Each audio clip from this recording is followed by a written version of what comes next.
आज आम दशमिक हरण विषय जानिबा। दशमिक हरण होची बहुत सहज। आमे जदि साधा हरण जानिथिबा दशमिक हरण करबा कोनोसी कष्टकर कार्य नुहे। मु दुईटी उदाहरण नैछि।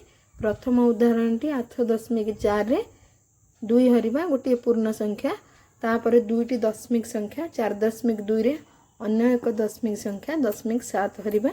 यह बहुत सहज, आमे मन देकी देखले बुझी पारि। प्रथमे मु 8.4 रे 2 हरिबी।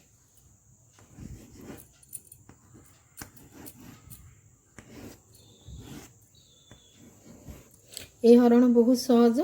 2 × 8 रहिला 0, 8 रु 8 फेडिले 0 हला।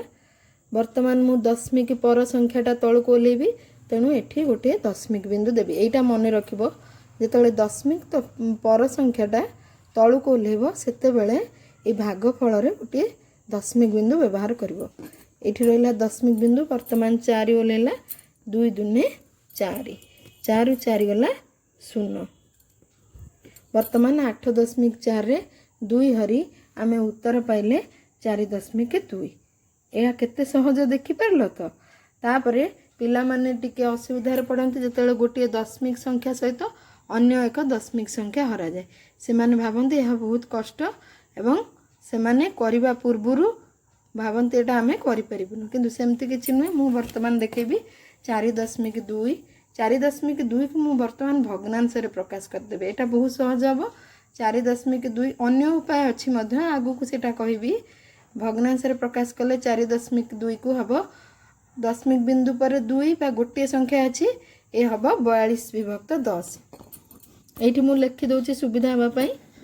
तापरे 0.7 को भग्नांश रे प्रकाश करिबी। दशमिक बिंदु पर गोटे संख्या, तेणु 7/10 हर रे 1 रे गोटे शून्य रहइबो। ये हेबो 7/10। वर्तमान आमे 4.2 बदल रे पाइले 42/10 एवं 0.7 बदल रे पाइले 7/10। आको हरिबा 42/10 हरण 7/10। तुमे 42/10 को उल्टे पारिबो किंबा 7/10 को उल्टे पारिबो, जोटा भी चाहिबो। मु 7/10 को उल्टे करूची। 42/10 हरण 7/10 टा गुणा हे जिवो गुणन 10/7। एटा को भलो भाबरे लक्ष्य करूथबो केमती होउची, आ तुमे जेमती आदौ असुविधा रे पड़िबो नाही।